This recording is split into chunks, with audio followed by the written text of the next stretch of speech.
Hello mga ka-chicken, mga Bobo Boys! Welcome sa bagong episode ng Austin World Channel.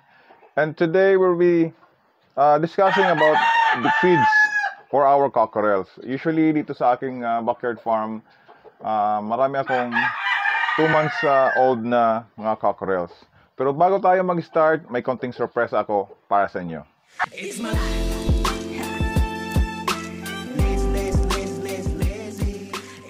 You know, having enough sustenance para sa ating mga manok is crucial.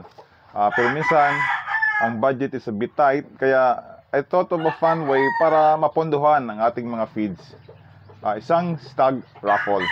Start with a good choice of feeds para sa ating 2 buwang gulang na mga cockerels. I discovered na ang pellets mixed with 7 kinds of grains ay sobrang effective para sa kanilang growth. These combinations provide all the necessary nutrients, and based on my observation, talagang maganda ang result. And most importantly, I want to thank you sa tagumpay ng ating stag raffle.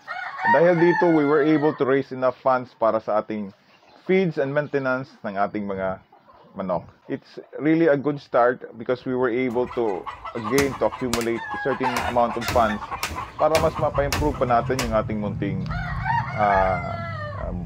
backyard game fowl. Ito yung ating TP we bought from our fund galing doon sa ating raffle.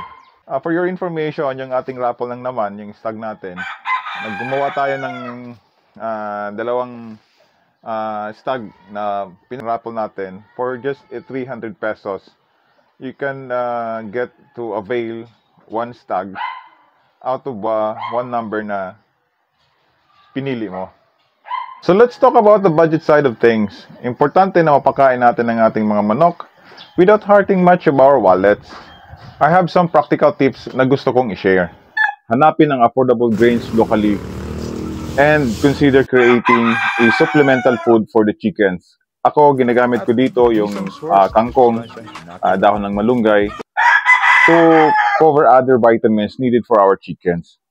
So, for me, I find GMP3 grains, quality, and much lesser prices as compared to the other brands.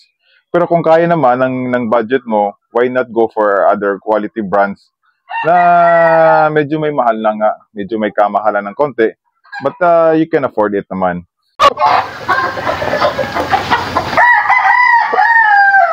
So there you have it mga boys, mga kaibigan, mga ka-chicken.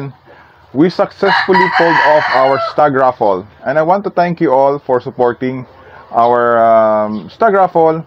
Your raffle tickets not only give you a chance to win, but they also provided the necessary funds para sa ating pagkain ng ating manok and also maintenance ng ating game fowl backyard farm. So soon, papakita natin yung konting improvement na gagawin natin sa ating backyard farm. So don't forget to always like, subscribe, and stay tuned for more happenings dito sa ating munting channel.